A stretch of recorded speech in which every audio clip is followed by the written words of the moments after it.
Las vampiras, 1906. Clemente Palma. Primero, hubo un tiempo en que enflaquecí extremadamente. Mis brazos y mis piernas se adelgazaron de una manera desconsoladora, y mi busto, antes musculoso y fuerte, degeneró de tal modo que se diseñaba claramente, bajo la piel lívida y pegajosa, la maquinaria ósea de mi tórax.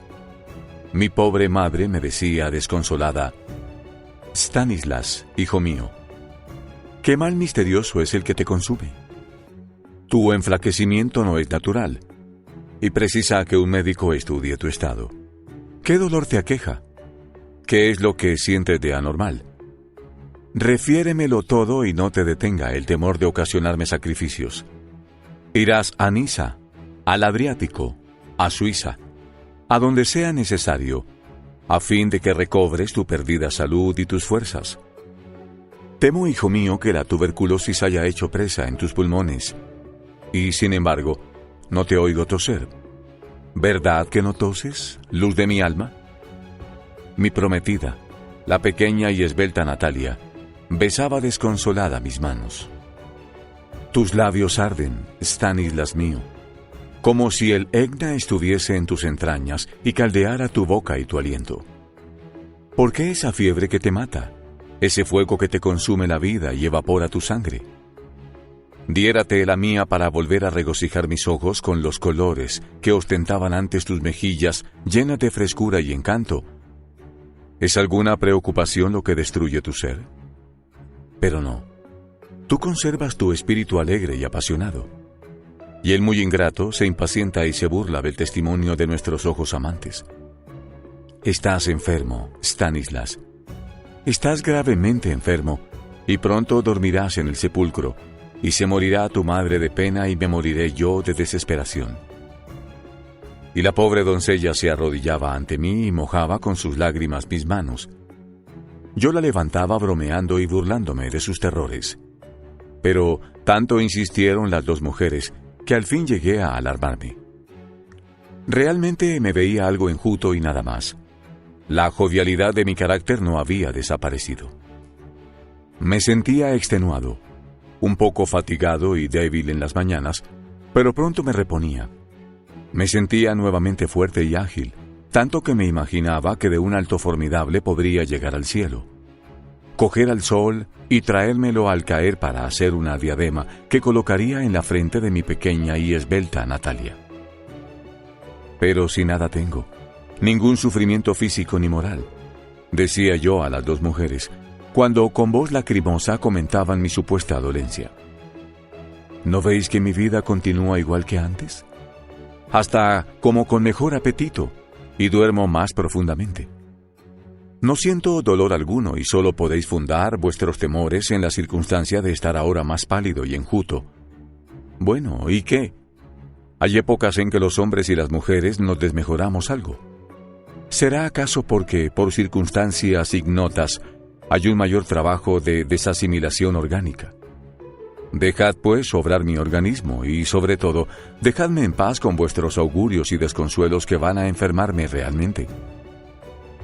Pero tanto hicieron, repito, que un día, por complacerlas, fui a la ciudad donde mi sabio y aún joven amigo, el doctor Max Bing.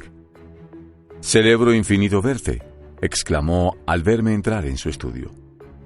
Y luego, calándose los anteojos y fijando su escrutadora mirada en mi persona, hizo un gesto asombroso. «Hombre, ¿qué enfermedad ha hecho en ti tales estragos? Pero si estás casi desagradable. Veamos, siéntate y dime qué es lo que te trae. ¿Vienes como cliente o como amigo?» En primer lugar, no he estado enfermo, doctor, y creo al contrario haber gozado de inmejorable salud. Pero, a pesar de estar sano, vengo donde usted para que me diga qué es lo que tengo a pesar de estar sano. Pues el aspecto que traes es el de una persona que ha estado o está gravemente enferma. Entra a mi gabinete. Examinóme el doctor de diferentes maneras y con diversos aparatos. Me pulsó, me colocó en variadas posturas, me auscultó e hizo cuanto le indicaba su ciencia para observar lo que por mí pasaba. y cada examen noté que crecía su alarma. Por fin, con voz un poco alterada, me dijo: «Estás muy engañado, querido Stanislas, al creer que estás sano. Eres presa de una consunción violenta que podría ser mortal si no la atacáramos con rapidez y energía. No es, por cierto, tu caso el primero que se me presenta, y todos los síntomas que observo me hacen presumir que tienes lo que mató a Hansen, un joven robusto y hermosote que murió hace 2 meses. ¿Tienes algún dolor sordo? ¿Has observado alguna anormalidad funcional en tus órganos? ¿Tienes mareos en la mañana, pesadez en la cabeza, sueño profundo o ensueños mortificantes?» El acento del Dr. Bing quería ser tranquilo, pero yo notaba que había una inquietud mal disimulada. Él me amaba tiernamente. Nuestras familias cultivaron leal amistad, y él era estudiante de medicina cuando yo chiquillo, y más de una vez me tuvo en sus rodillas. La alarma del médico me hizo sentir un frío de muerte en las venas. Temí morirme y pensé en mi madre y en mi pequeña Natalia. Procuré serenarme y dije al doctor lo que había dicho ya tantas veces: que sentía un ligero desvanecimiento al despertar. Desvanecimiento que pasaba en cuanto bebía el gran vaso de leche cocida con que acostumbraba a desayunarme. Después me sentía ágil. Desaparecía todo malestar. Comía con apetito y dormía profundamente. Respecto a ensueños, no recordaba de un modo preciso si los tenía, pero sí me quedaba como una sombra de recuerdo de haberlos tenido. «Lo mismo que Hansen», decía el médico pensativo. Enseguida me hizo quitar la camisa y la camiseta y con una lente poderosa examinó el cuello y el pecho. «Exactamente igual que Hansen», repitió varias veces a medida que avanzaba en su examen. «Doctor», exclamé impaciente, «poco me importa ese señor Hansen, y me tendría sin cuidado así resucitara 100 veces y otras tantas se muriera. Cualquiera que sea el mal de que murió ese señor, tisis, hidrofobia, cáncer o meningitis, ni ha sido el primero ni será el último». Joven irascible, si recuerdo al pobre Hansen es porque tuvo el más extraño de los males, la más inverosímil, pero también la más terrible de las causas, fue la que le llevó a la tumba. Y seguramente, amiguito, tendrías igual fin que Hansen si yo no te defendiera. No hay sino 2 caminos. O te entregas incondicionalmente a mí, o te entregas a tu suerte. Tiene usted razón, amigo mío. No quiero morirme, y a usted me entrego. Dispénseme mis majaderías. Prosiga usted su examen y sálveme. El doctor continuó atentamente sus observaciones y se abstrajo tanto en ellas que hablaba en voz baja como si dialogara consigo mismo, a medida que encontraba bajo su lente datos que le llamaban la atención. Sí, aquí están las huellas muy borradas de las mordeduras y de la succión. Los poros se han dilatado aquí en un radio 3 veces mayor que el natural. Oh, percibo perfectamente la profundidad de esta ruptura vascular. La carótida seriamente comprometida por la equimosis provocada por formidable ventosa. ¡Qué terrible gasto inútil de vida! Seguramente hay otras pérdidas nerviosas, egresos forzados de energía, aprovechados o transformados en misteriosas regiones. ¡Ah, malditas! ¡Ah, insaciables! Felizmente hay aún gran reserva de fuerzas para la lucha. No es el caso perdido. ¿Qué fuerza tan vasta es la de la personalidad? Luego, volviéndose a mí, me ordenó que me vistiera.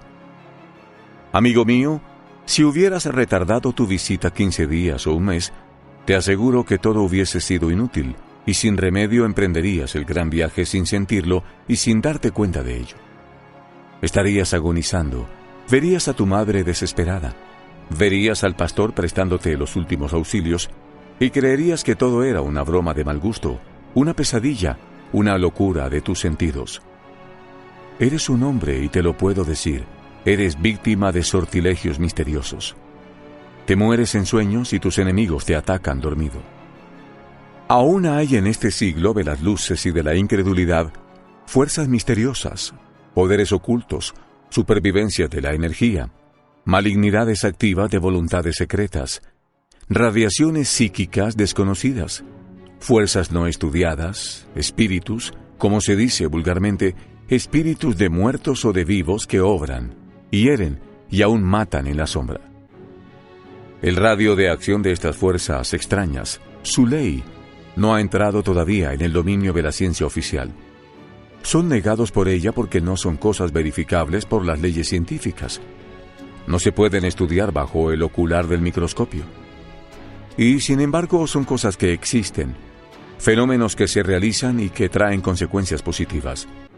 Quizá todo sea natural y racionalmente explicable dentro de las leyes biológicas y psíquicas conocidas y dentro de las hipótesis aceptadas. Pero lo cierto es que aún no se ha acertado el mecanismo y la ley de esto que, por su apariencia extranatural y maravillosa, corresponde más bien a la mitología popular. Tú habrás oído entre los aldeanos y seguramente te habrás reído mil historias y leyendas de vampirismo y de sucubato. Pues bien, esas paparruchas, esas leyendas de comadres, esos cuentos de viejos para asustar a los arrapiesos, son los que vinieron a entretejerse en la vida de Hansen y lo mataron. Son las que han intervenido también en tu vida y las que te llevarían a una muerte segura si yo no estuviera resuelto a librarte de ellas con todo el esfuerzo de mi cariño y de mis estudios. ¿Continúas amando a Natalia? Sí, ya lo veo en tus ojos. Cásate con ella lo más pronto posible.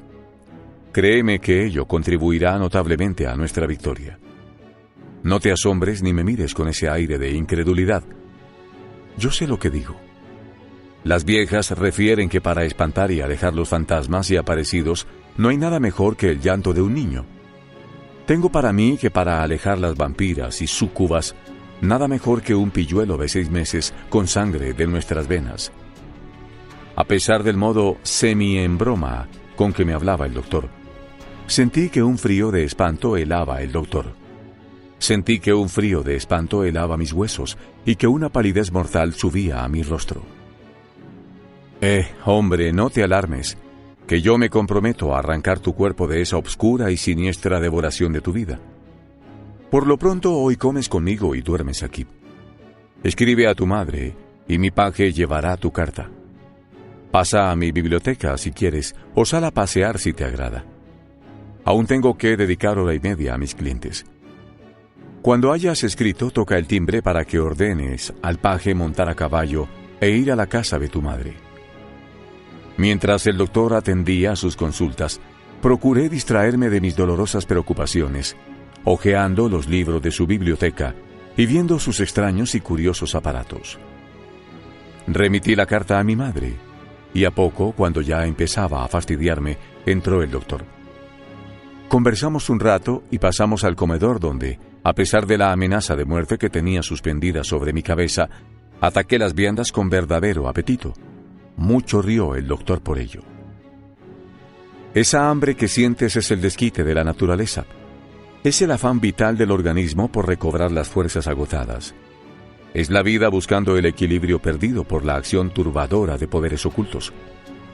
Cuando acabamos de comer, le supliqué que me refiriera al caso de Hansen y lo hizo de modo siguiente. Segundo, una noche, ya muy tarde, cuando hacía varias horas que estaba entregado al sueño, sonó precipitadamente el timbre anunciándome un caso urgente. Ordené al mayordomo que abriera, e inmediatamente me puse una bata para recibir al importuno cliente. Entró un jovenzuelo pálido y lloroso a suplicarme de rodillas que acudiera en el acto a socorrer a su hermano, que se moriría sin mi auxilio. Le hice entrar a mi dormitorio, y mientras me vestía, me refirió que su hermano, desde hacía varios meses, se enflaquecía día a día de un modo lastimoso. Le habían visto varios médicos y curanderos, y nadie acertaba a detener los estragos de la misteriosa dolencia. Todos habían recetado poderosos tónicos y reconstituyentes, pero había sido en vano, porque la caquexia era progresiva, y lo que es peor, el enfermo no sentía incomodidad ni dolor alguno que pudiesen orientar a los facultativos. Esa noche se sintió ruido en la habitación de Hansen, y la madre, temiendo algún accidente, entró en la habitación y encontró al joven agitado, hinchado, bañado en sudor y con una pequeña herida en el pecho. Lo despertaron, y era tal su debilidad que no podía hablar. La familia de Hansen vivía en el campo, en aquella hermosa granja cuyo bosque de tilos corta el camino que conduce de esta ciudad a tu casa. Despedí al joven asegurándole que iría inmediatamente y que estuviese ensillado mi caballo. Así lo hice, y durante el camino creí oír gritos y aullidos extraños, y supuse que serían lobos que estarían devorando en algún bosque vecino a alguna ovejuela descarriada. También creí observar que mi caballo intentaba encabritarse y que se estremecía como si manos invisibles le pincharan y le presentaran obstáculos. Atribuí toda esta agitación a genialidades del animal, disgustado con este trote nocturno. Llegué a la granja y me llevaron varias mujeres desconsoladas a la habitación del enfermo. Encontré un joven sumamente enflaquecido y pálido, que parecía dormido o desfallecido. A poco de examinarle observé que tenía manchas rojas en el cuello y en el pecho, y en este último sitio había una que sangraba ligeramente. A la inspección de ellas comprendí inmediatamente que eran resultado de una succión brutal. Más de una vez habían tenido ocasión de encontrar en los hospitales hombres y mujeres succionados, en virtud de ese salvaje sadismo en que degenera el amor en ciertos temperamentos groseros. No es raro que el amor y los instintos sanguinarios feroces evolucionan paralelamente, y en muchas especies animales el amor es el antecedente de la muerte, o mejor dicho, esta es la consecuencia de aquel.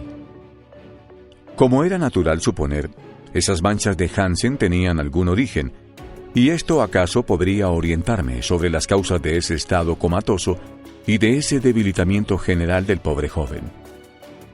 Esto era en primer lugar lo que necesitaba averiguar. Rogué a la señora que hiciera salir a sus hijas y al jovenzuelo que fue a buscarme. Una vez que estuvimos solos, le dije: «Señora, su hijo presenta huellas de haber sido succionado por alguien que ha estado con él, bien aquí, bien fuera de la granja». «Oh, señora, comprendo su sorpresa. Hay cosas que ignora usted que no puedo concebir un alma sencilla y que no es noble descubrir. No obstante, debo advertirle que observo en torno de su hijo, que presiento cerca de él la nociva influencia de algún ser perverso. Dígame usted, pues, señora, si además de usted y de sus hijos viven otras personas aquí».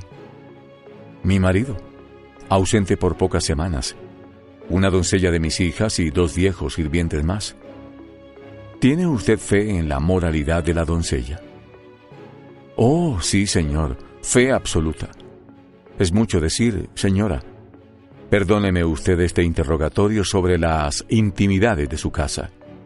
Pero créame que necesito enterarme de ciertas cosas para diagnosticar la enfermedad de su joven hijo y fijar el tratamiento. Dígame si el joven Hansen es aficionado a los amores ligeros, a los pasatiempos galantes. Vamos, si comete calaveradas como la mayoría de los jóvenes de su edad, si bebe, si se recoge tarde y cuáles son sus costumbres». «Hansen no vive sino para su novia, así como ella no vive sino para él. Ignoro si comete las calaveradas a que usted alude, pero no lo creo, porque todo el tiempo le es corto para visitar a su Alicia. En las mañanas pasea con ella por los bosques con sus hermanos, por la tarde reemplaza a su hermano en el trabajo de vigilar los sembríos, en las noches vuelve donde su novia. Advertiré a usted que estas entrevistas son siempre en presencia de mis hijos o de los padres y hermanos de Alicia. A las 10 de la noche se acuesta Hansen. Una última pregunta, señora. ¿Tiene usted seguridad de que después de esa hora nadie se ve con Hansen y de que el joven no sale furtivamente de casa? Nada me oculte usted, señora, porque a pesar de los buenos informes que me da, puedo asegurarle que algo misterioso pasa por las noches, algo que está matando a su hijo». La señora, llorando, me aseguró la moralidad de su hijo, que la puerta se cerraba en cuanto Hansen llegaba, que la doncella dormía en la habitación contigua a la de sus hijas, que el perro dormía junto al cuarto de Hansen. Tantas seguridades me dio que vacilé en el concepto que tenía formado sobre las causas de la consunción del joven enfermo. Le hice dar un enérgico, cordial y a poco Hansen despertó, expresando su rostro un gran asombro. «¿Qué sucede, madre? ¿Por qué me rodeáis?» Cogí el brazo izquierdo del joven y mostrándole una de las manchas rojizas que cruzaba una arteria le pregunté mirándole fijamente. «¿Quién ha hecho esto? ¿Y esta contusión de cuello? ¿Y esta del pecho?» Hansen pareció estupefacto con mis preguntas. Luego, como quien recuerda, me respondió. «Ah, sí. Ya había yo observado esto en las mañanas al bañarme, pero no me ocasionaba dolor ni molestia alguna. No he vuelto a acordarme de ello». Y al notar la consternación y tristeza de su madre, se incorporó en el lecho. «¿Pero acaso es algo grave, doctor? ¿Serán viruelas? ¿Qué es de Alicia? Que no venga Alicia». Era tan sincera su ignorancia, tan noble el acento de su voz, que no me quedó ya duda de que Hansen no tenía la menor culpabilidad de su mal. Al cabo de un rato de conversar con Hansen y su madre, me despedí. Dejé un régimen reparador. Hice cerrar bien una ventanilla alta que se había entreabierto y encargué a la señora que velara atentamente el sueño del joven. Prometí volver al día siguiente. Al salir y montar mi caballo noté que el animal estaba asustadísimo. En muchos sitios del camino percibí aullidos y gritos lejanos de mujeres y en 2 o 3 ocasiones sentí como el zumbido de piedras que manos invisibles disparaban contra mí. Largo rato medité en mi cama sobre el caso extraño del joven Hansen. Al día siguiente fui en las primeras horas de la noche a ver a mi enfermo. Su semblante estaba mejor. La señora me refirió que siguiendo mi prescripción había velado el sueño de su hijo y que constantemente tuvo que levantarse a cerrar herméticamente la ventana de la habitación, porque el aire con furia inusitada había estado empujando las hojas, y esa noche no había corrido viento. A las 9 hice acostar en mi presencia al joven Hansen. Ordené que le dieran de beber leche, huevos crudos y una copa de oporto. Poco después se durmió. Entonces colgué paralela a su cama una cortina negra que había llevado. Apagué la luz. Abrí un poco la ventana y me escondí en un rincón bien oscuro tras de unos muebles para observar a mi enfermo. Pasáronse más de 2 horas. No llegaban a mis oídos más ruidos que el tranquilo de la respiración de Hansen, el canto de los gallos de la vecindad y el mugido de las vacas de la granja. Oí sonar las 12 en un reloj de cuco. Esperé más. De pronto oí lejanas voces de mujeres mezcladas con aullidos. Levanté sigilosamente la cabeza hacia la ventanilla. Vi una nube informe que se agitaba entre las rejas. Una especie de remolino de líneas tenues, de formas vagas y deshechas, de cuerpos aéreos indecisos. Poco a poco todo fue definiéndose. Los ruidos se convirtieron en cuchicheos y las formas vagas condensándose en cuerpos de mujeres. Como aves carniceras se dejaron caer sobre los armarios y muebles. Eran mujeres blancas de formas nerviosas y cínicas. Tenían los ojos amarillos y fosforescentes como los de los búhos. Los labios de un rojo sangriento. Eran carnosos y detrás de ellos, contraídos en perversas sonrisas, se veían unos dientecillos agudos y blancos como los de los ratones. Los cuerpos de esas mujeres tenían el brillo oleoso de superficies barnizadas y la transparencia lechosa del ópalo. La primera que bajó se precipitó ansiosa sobre el joven dormido y le besó rabiosamente en la boca. Luego, con una contracción infame de sus labios, cogió entre los dientes el labio inferior de Hansen y le mordió suavemente, y siguió succionando su sangre, mientras su cuerpo se agitaba diabólicamente y sus ojos despedían un fulgor verdoso que alumbraba la cara del dormido. Bajaron al lecho otras 2. Parecían hambrientas de sangre y placer. Una se apoderó de una oreja, otra sentóse en el suelo, y con la punta de la lengua, que debía ser áspera como la de los felinos, se puso a acariciar la planta de los pies de Hansen. Estos contraíanse como electrizados. Otra, siniestramente hermosa, se arrodilló en la cama y, con la espina dorsal encorvada, con los cabellos echados sobre la frente, adhirió su boca al pecho de Hansen. Parecía una hiena devorando un cadáver. Todo el cuerpo del joven se retorció con una desesperación loca que tanto podía ser la contracción de un placer agudo o de un violento dolor. Agitábase con la inconsciencia de un pedazo de carne puesto en las brasas. Y otras más, diabólicas, hermosas, perversas, bajaron y adhirieron sus cabezas a diferentes partes del cuerpo de Hansen. Los cuerpos opalinos de esas malditas se destacaban sobre la tela negra con toda la precisión. Veía pasar gota a gota la sangre succionada por esas bocas infernales. Veía correr esa sangre pálida por las venas, subirles al rostro y colorear esas lívidas mejillas de un rosado tenue. El terror me había paralizado y mis esfuerzos por gritar eran vanos. A los 5 o 10 minutos de esa horripilante escena de vampirismo, me repuse algo. Di un salto brusco como si tuviera en mi cuerpo muelles súbitamente libertados de un obstáculo que les impidiera la distensión. Las vampiras huyeron dando aullidos tan espantosos que mis cabellos se erizaron.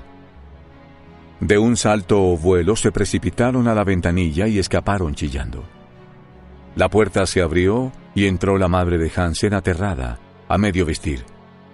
Aún se oía el lejano aullido de esas mujeres siniestras.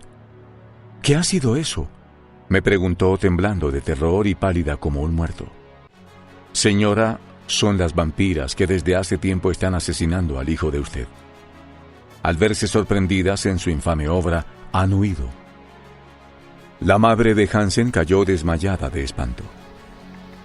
Cuando volvió en sí, se arrodilló a mis pies y cogiéndome las manos me dijo: «Salve usted a mi hijo, doctor. Sálvele del poder de esas furias infernales. Mi vida, la de mi esposo, la de mis hijos, será consagrada al servicio de usted. Nuestra fortuna será suya, doctor». Ofrecí a la señora agotar los recursos de la ciencia para salvar a Hansen. Pero era tarde. Todo mi esfuerzo fue inútil. 2 días después murió el pobre joven, alegre, sin darse cuenta, creyéndose sano como te has creído tú, amigo mío. Un dato. Hansen había cortejado a muchas jóvenes antes de amar a su novia. Y muchas de las bellas aldeanas se morían de amor por el galán, quien, enamorado profundamente de Alicia en los últimos tiempos, las desdeñaba. Tercero. Al día siguiente me esperaban mi madre y la pequeña Natalia, llenas de ansiedad. En cuanto llegué a mi casa observaron la mejoría que yo había experimentado, pero se alarmaron al ver que un pensamiento sombrío vagaba por mis ojos. Las tranquilicé asegurándoles que pronto estaría sano y fuerte con el régimen curativo que me había trazado el médico. La pequeña y esbelta Natalia saltó a mis brazos palmoteando de alegría. En un momento en que estuvimos solos, me besó en los ojos con tal ahínco y amor que mis carnes se estremecieron. Así debían de besar las vampiras. Toda la tarde dormí con la cabeza reclinada sobre las rodillas de mi novia, quien había obtenido permiso de su familia para pasar el día en mi casa. En la noche no pude dormir. A las 3 de la mañana tenía los ojos cerrados, pero no dormía. Oí de repente pequeños ruidos, ligeros crujidos, y luego el deslizamiento de algo impalpable sobre la alfombra. El cabello se me erizó de espanto. Sentí que el aliento tibio y perfumado de unos labios de mujer me acariciaba la sien, y una voz sin ruido me murmuró al oído candentes frases de amor, promesas de infinita dicha. Luego sentí que un cuerpo duro y ardoroso, que no pesaba, tomaba sitio a mi lado y que unos labios se adherían a mi cuello. Loco de terror me incorporé dando un grito ahogado, y tratando de asir y estrangular a la maldita vampira, solo logré morderla en el brazo. Y como si en mis dientes y en mi lengua tuviera yo los ojos y la conciencia, como si alguna vez hubiera yo probado su sangre, tuve, sin ver ese cuerpo que huyó o se desvaneció, la sensación de que esa carne que mordía era la de la pequeña y esbelta Natalia. Toda la mañana estuve preocupado. Por la tarde, en cuanto vi a mi novia, le supliqué me enseñara el brazo a la altura del codo. Tenía una lastimadura reciente. No averigüé más. Me separé bruscamente de mi novia y montando en mi caballo fui a ver al doctor, a quien referí con aire sombrío lo que me había pasado, y mi resolución de desenmascarar a esa infame bruja que se dedicaba a satisfacer sus innobles instintos vampíricos y fingiéndome el más apasionado amor me estaba asesinando. El doctor me escuchó con profunda atención, reflexionó un rato y luego se echó a reír. Lo que me has referido comprueba algo que me ha preocupado constantemente. No debes tener ninguna idea depresiva sobre tu novia, la cual merece tu amor y respeto, porque es pura como los ángeles. Lo que hay es que no porque sea pura, inocente y buena, deja de ser mujer, y como tal tiene imaginación, deseos, ensueños y cálculo de felicidad. Tiene nervios, tiene ardores y vehemencias naturales, y sobre todo, te ama con ese amor equilibrado de las naturalezas sanas. Son sus deseos, sus curiosidades de novia, su pensamiento intenso sobre ti, los que han ido a buscarte anoche. Los pensamientos, en ciertos casos, pueden exteriorizarse, personalizarse, es decir, vivir y obrar por cierta energía latente en inconsciente que los acompaña, como seres activos, como entidades sustantivas, como personas. Todo ello es obra de la fuerza psíquica que tiene un radio de acción infinito y cuyas leyes son aún misteriosas. Si preguntas a tu prometida qué hacía anoche, a la hora en que tuviste la visión, te responderá que pensaba en ti, que soñaba contigo. Quizá nada de esto, porque el fenómeno misterioso se verifica también en la más absoluta inconsciencia y acaso con más fuerza. Créeme, Stanislas, es muy vasto el poder de la personalidad humana. Ahora, he aquí el régimen terapéutico que te prescribo. Cásate con tu novia. Cásate hoy mismo. Si no es hoy, mañana. Y si no es mañana, lo más pronto que te sea posible. Ese es tu remedio. Y el de tu novia. Cuarto. El doctor Max Bean es indudablemente un sabio. Y cuán hermosa e inofensiva mi vampira. Os deseo cordialmente una igual.